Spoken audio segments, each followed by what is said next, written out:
മലപ്പുറം താനൂരിൽ നിന്നും കാണാതായ പെൺകുട്ടികൾക്കായി അന്വേഷണ സംഘം മുംബൈയിലെ സലൂണിൽ നിന്നും പെൺകുട്ടികൾ മുടി മുറിക്കുന്ന ദൃശ്യങ്ങൾ പുറത്ത്. പെൺകുട്ടികളെ തിരിച്ചറിഞ്ഞത് സലൂൺ ഉടമയാണ്. പെൺകുട്ടികൾ തിരൂർ റെയിൽവേ സ്റ്റേഷനിൽ നിൽക്കുന്ന ദൃശ്യങ്ങളും അന്വേഷണ സംഘത്തിൽ ലഭിച്ചിട്ടുണ്ട്. വിവരങ്ങളുമായി ശിവദാസ് കന്മനം ചേരുന്നു. ശിവദാസ്, ഇന്നലെയാണ് +2 പഠിക്കുന്ന രണ്ട് പെൺകുട്ടികളെ കാണാതായത്.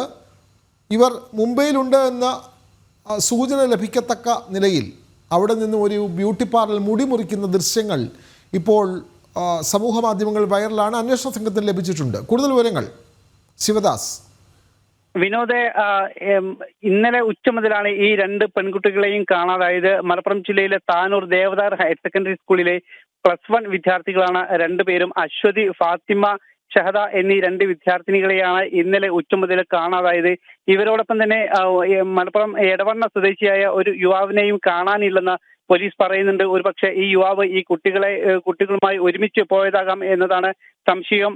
ഈ കുട്ടികൾ ഇപ്പോൾ മുംബൈയിൽ എത്തിയിട്ടുണ്ടെന്നതാണ് ഏറ്റവും ഒടുവിലായി ലഭിക്കുന്ന സൂചനകൾ. കുട്ടികളുടെ മുംബൈയിൽ നിന്നുള്ള ദൃശ്യങ്ങൾ പുറത്തു വന്നിട്ടുണ്ട്. മുംബൈയിലെ ഒരു സലൂണിൽ നിന്നും മുടി മുറിക്കുന്ന ദൃശ്യങ്ങളാണ് പുറത്തു വന്നിട്ടുള്ളത്. അതായത് ഈ കുട്ടി മുടി മുറിക്കുന്നതിന് പിൻഭാഗം ആണ് ദൃശ്യത്തിൽ ഉള്ളത്. അതുകൊണ്ട് തന്നെ കുട്ടിയുടെ മുഖം വ്യക്തമല്ല, പക്ഷെ കണ്ണാടിയിൽ ചെറിയ രീതിയിൽ ആ കുട്ടിയുടെ മുഖം പ്രതിഫലിക്കുന്നുണ്ട്. അതുകൊണ്ട് തന്നെ ഈ കുട്ടി തന്നെ ആണ് എന്നാണ് മനസ്സിലാക്കാൻ, ഈ രണ്ട് കുട്ടികളും ആണ് ഇതെന്നാണ് മനസ്സിലാക്കാൻ കഴിയുന്നത്. ഈ സലൂണിന്റെ ഉടമയാണ് ഈ രണ്ട് പെൺകുട്ടികളെയും തിരിച്ചറിഞ്ഞത്. ഇത് അറിഞ്ഞ ഉടൻ തന്നെ ഈ മലപ്പുറം ജില്ലയിലെ താനൂരിലെ അന്വേഷണ സംഘം മുംബൈയിലേക്ക് പോകാനുള്ള ഒരുക്കത്തിലാണ് ഉള്ളത്. ഈ രണ്ട് പെൺകുട്ടികളും ഇന്നലെ പരീക്ഷയ്ക്ക് വേണ്ടിയിട്ടാണ് സ്കൂളിലേക്ക് എത്തിയത്. പക്ഷേ സ്കൂളിൽ നിന്ന് ഇവർ തിരൂർ റെയിൽവേ സ്റ്റേഷൻ വഴിയാണ് ഇത്തരത്തിൽ മുംബൈയിലേക്ക് പോയതെന്നാണ് ലഭിക്കുന്ന വിവരം. പരീക്ഷ ഈ കുട്ടികൾ എഴുതിയിട്ടില്ല. തിരൂർ റെയിൽവേ സ്റ്റേഷനിൽ നിന്നുള്ള ദൃശ്യങ്ങളും പുറത്തു വന്നിട്ടുണ്ട്. ജനം ടിവിക്ക് ഇതുമായി ബന്ധപ്പെട്ടുള്ള ഈ ദൃശ്യങ്ങളെല്ലാം തന്നെ ലഭിച്ചിട്ടുണ്ട്. തിരൂർ റെയിൽവേ സ്റ്റേഷനിൽ ഈ രണ്ട് പെൺകുട്ടികളും ഒരു കടയിൽ നിന്നും സാധനങ്ങൾ വാങ്ങുന്ന ഒരു ദൃശ്യവും അതോടൊപ്പം തന്നെ മുടി മുറിക്കുന്ന ദൃശ്യവും ജനം ടിവിക്ക് ലഭിച്ചിട്ടുണ്ട്. ഈ ദൃശ്യങ്ങളുടെ എല്ലാം അടിസ്ഥാനത്തിലാണ് ഇപ്പോൾ അന്വേഷണ സംഘം മുംബൈയിലേക്ക് പോകാൻ ഒരുങ്ങുന്നത്.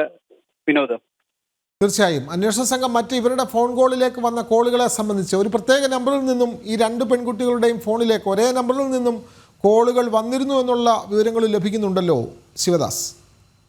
അത് ഈ യുവാവിന്റെ ഫോൺ കോൾ ആണെന്നാണ് സൂചന. കാരണം എടവണ്ണ സ്വദേശിയായ ഒരു വ്യക്തിയെയും കാണാനില്ല എന്ന് എടവണ്ണയിൽ നിന്നുള്ള ഒരു കുടുംബം പോലീസിനെ അറിയിച്ചിട്ടുണ്ട്. പോലീസ് ഇതുമായി ബന്ധപ്പെട്ട് എടവണ്ണയിലെത്തി പരിശോധന നടത്തിയിരുന്നു. അതിന്റെ അടിസ്ഥാനത്തിൽ എടവണ്ണയിലുള്ള ഒരു യുവാവിനെയും കാണാനില്ല. ആ യുവാവിന്റെ ഫോൺ കോളിൽ നിന്നാണ് ഈ രണ്ട് പെൺകുട്ടികൾക്കും കോൾ വന്നിട്ടുള്ളത്. ഇതാണ് പോലീസ് അവസാനമായി ഈ പെൺകുട്ടികളുടെ മൊബൈൽ ഫോൺ പരിശോധിച്ചപ്പോൾ മനസ്സിലായത്. പക്ഷേ ഈ ഫോൺ ഒരു പെൺകുട്ടിയുടെ കയ്യിൽ ഫോൺ ഉണ്ടായിരുന്നു. അത് ഇന്നലെ ഉച്ചയ്ക്ക് ഓണായിരുന്നു. പിന്നീട് ആ ഫോൺ സ്വിച്ച് ഓഫ് ആയിട്ടാണ് ഉണ്ടായിരുന്നത്. ഈ ഫോൺ കോൾ ഈ യുവാവിൽ നിന്നും ആണ് ഈ പെൺകുട്ടികൾക്ക് എത്തിയിട്ടുള്ളതെന്നാണ് മനസ്സിലാക്കുന്നത്. ഇൻസ്റ്റഗ്രാം വഴിയാണ് ഈ യുവാവിനെ പെൺകുട്ടികൾ പരിചയപ്പെട്ടതെന്നാണ് പോലീസ് നൽകുന്ന വിവരം. എന്തായാലും ഈ യുവാവും ഇവരോടൊപ്പം ഉണ്ടെന്ന് തന്നെയാണ് നമുക്ക് ലഭിക്കുന്ന സൂചനകൾ. പോലീസ് ഇപ്പോൾ അന്വേഷണ സംഘം മുംബൈയിലേക്ക് പോകാനുള്ള ഒരുക്കത്തിലാണ്. എന്തായാലും ഏറ്റവും ഒടുവിൽ മുംബൈയിൽ പെൺകുട്ടികൾ ഉണ്ടെന്ന് തന്നെയാണ് ലഭിക്കുന്ന വിവരം.